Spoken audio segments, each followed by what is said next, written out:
What's going on to my sports junkies, my full lifers, the diehards, and even the sad little people whose team ain't never won a damn thing?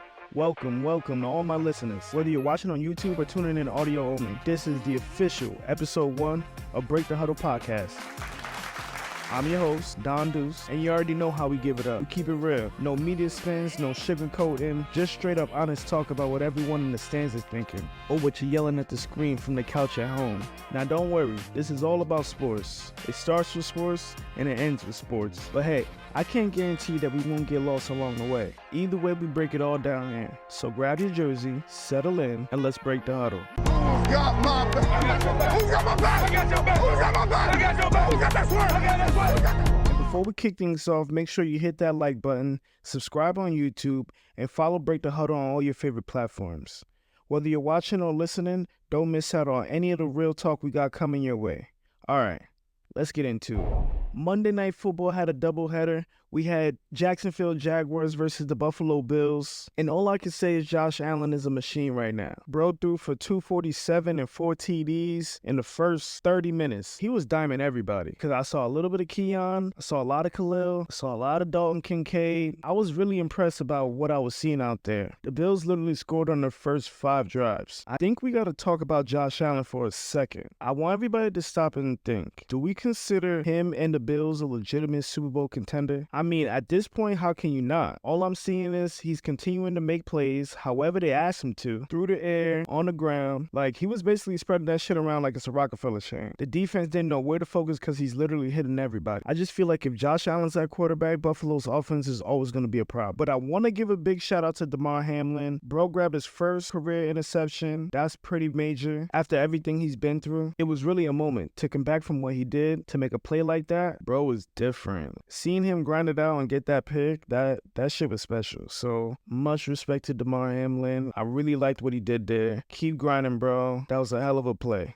Moving on to our second game of the doubleheader. So we about to just say some straight up facts from a fan's perspective. And we got to really talk about Jayden Daniels. The kid was nearly flawless, 38-33 win over Joe Burrow and the Bengals on Monday night. I mean, what can I say? Jayden Daniels, 21-23 for 254, 2 touchdowns. He ran one in. That was nice. I needed that. He set the NFL rookie record with a 91.3% completion rate. They basically scored on every possession. Bengals put up a fight. They kind of made it interesting when they scored, when they got it to 20. The Commanders pulled away, and then it was basically over after that. They just couldn't hang with the Commanders. Jayden Daniels got them sitting pretty at 2-1 right now. I'm going to keep it a bean, like, he's really special. Shout out to my guy, Scary Terry. We finally got a Terry McLaurin side in. He and Jaden starting to cook, though. No funny shit. And that's only going to get scarier for defenses. You can see it. The playbook's opening up more and more for Jayden Daniels every week. They're trusting him to make the right reads. And you can see him doing it, progressing week by week. And it's, like, impressive to see. He's going to turn into something great. Because I don't want to speak too soon, but it's pretty clear. Washington most likely found a guy. And I'm talking about the guy that's going to compete in the NFC East for years on years. The confidence, the poise, the accuracy. This just isn't the same rookie having a couple of good games. Come on now. This feels like the real deal. If Jayden Daniels keeps playing like this, the NFC East better be on high fucking alert. I'm telling you. So, did the New York Football Giants win a game? I think they did. New York Giants 21-15 victory over the Cleveland Browns. I know it wasn't pretty, but a W is a W. And most importantly, Malik Nabers went crazy. It was basically his show out there, but I kind of got some thoughts about the whole thing. 2 touchdown catches from Daniel Jones, 8 catches for 78 yards, and then that sideline, the sideline grab was OD. At this point, bro was really special. I can't lie. Look, I'm just 1 week away from calling him Mr. 50-50. I'm dead ass. Because you throw it up and you know he's coming down with that shit. It's basically like he's playing above the rim. And when Daniel Jones throws him, he has a large catch radius. He's fighting for every ball, period. He has that real dog mentality that most of these LSU receivers seem to have. And I'm just happy that the New York Giants got another one. But I'm starting to get a little scared. I'm starting to get a little worried because Malik Nabers might be too good for his own good. Bro's talent is so off the charts that I feel like he could be making Daniel Jones look good or even halfway decent. And as a Giants fan, I just can't have that. I don't think anybody can have that. Because at this point, I'm ready to walk on coal just to get Daniel Jones out of town. No disrespect, but at this point, it feels like we just going to be stuck in a gulag of mediocrity with him at QB. But Malik, that boy now. That boy, him Jones, you know what I'm saying? But with a guy like Malik, you're going to think to yourself, maybe Daniel Jones isn't that bad. And I think that's crazy dangerous.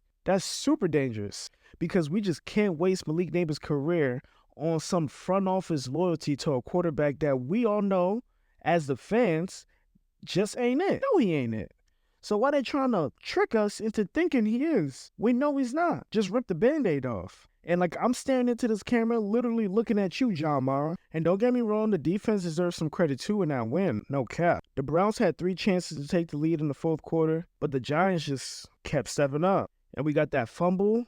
That was fire. And then we stopped them twice. Deshaun was basically trying, but he ain't had no tackles. So, we just kept coming. We're 1-2 now. I'll take the win. I'm not tripping on that. We got to continue to talk about the long-term picture here, and that is Malik Nabers is a superstar, and we got to protect him, and we got to make sure that we continue to put the right pieces.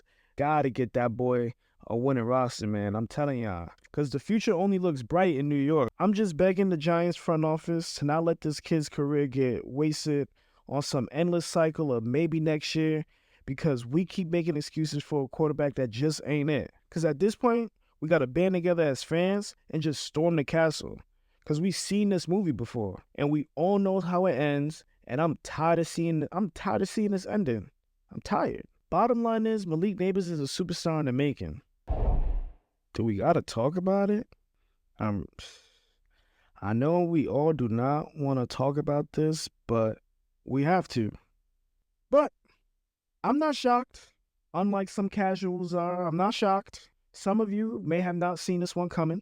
The Carolina Panthers are finally on the board. First win of the season after taking down the Las Vegas Raiders 36-22. And that game was literally wild. I'm going to be the adult. I'm going to be the one to address the elephant in the room. Bryce Young sat this one out. And guess who stepped up? No other than Andy Dalton. The veteran came in, he lit it up, and broke through for 319 yards, 3 touchdowns. If you want to talk about adult in the room, he was that for the Carolina Panthers. Dalton just showed everybody what it means to take care of business. Now, I'm going to give some credit where it's due. It wasn't just an Andy Dalton show. It was a whole team effort. Chuba went crazy. He ran for 114. Andy caught 5 for 55 and a touchdown. Literally did a little bit of everything. And then right after him, you got to talk about Deontay Johnson. He caught 8 for 122 and a touchdown. He was cooking the Raiders secondary all game like they were still in preseason. Dalton needed a big play. He just kept going to him. Bro was making catches in traffic. He was putting niggas on skates. But I'm not going to lie. The Raiders, they looked a little lost. And after that game, Antonio Pierce had a little something to say. The team just didn't seem to show up tonight. No, they didn't. I think as the game went on, I don't think it was a team. I think there was definitely some individuals that made business decisions, and we'll make business decisions going forward as well. Ooh, business decisions. What you mean by that, Coach? Business decisions? I hear my coach say something like that. I don't know. If I don't got no guaranteed money on my contract, I might be nervous. I'm serious. What you mean by business decision, Pierce? What you mean by that? But basically, all I'm getting from that is it feels like he says that some guys chose to be quitters and he took notice to it. And he's going to move accordingly going forward. But back to the Panthers. They really had to get this win. It's early, but something about 0-3 just is so nasty. And nobody wants that. You really don't want that 0-3 start. It starts to creep in, the statistics. Now they're sitting at 1-2, and you really got to wonder. I'm pretty sure Andy Dalton stays in for the rest of the season. I'm pretty sure that coaching staff liked what he did with that offense, liked what he did with that unit. There was a certain level of life after seeing what what a veteran quarterback can do within this offense. I think he's giving the offense a lot of life. Them boys around him, they charged up, they geeked up, they ready to rock and roll with Andy Dalton at quarterback. You could see it in the wide receiver room, in that unit, the way they was making plays, and I think they want to continue that trend. And me personally, I don't believe that Bryce Young gets that starting job back. My best guess is that he gets traded out of there, but I do think it's really going to be beneficial for him to really just take a seat, sit back behind Andy, and just learn and watch him make mistakes in this offense, see what he does well. After this game is clear as day, you know who was the high hand. But I don't think I'm that smart. I'm not here to tell coaches what to do. If I'm the coach of the Carolina Panthers, I'm definitely keeping my options open. It's about wins. These people, you don't pay these people to sit and lose games. You don't pay these men to be terrible at their job. You pay them to compete. You pay them to win games. You guys owe it to yourselves, and you owe it to that fan base in Carolina. All right, that's a wrap for today's episode of Break the Huddle. Thanks for tuning in. And remember, this is a podcast for the fans, by a fan, where we keep it real, we never hold back. If you like what you heard, hit that subscribe button and share it with your fellow football fanatics. And don't forget to follow me on social media for more takes, rants, and fan-driven discussions. I'm your best, Don Deuce. And as always, no spins, no fluff, just the real. Until next time, keep it locked and break the huddle. Who got my back? Who got my back? I got your back. Who got my back? I got your back. Who got that swerve? I got that swerve.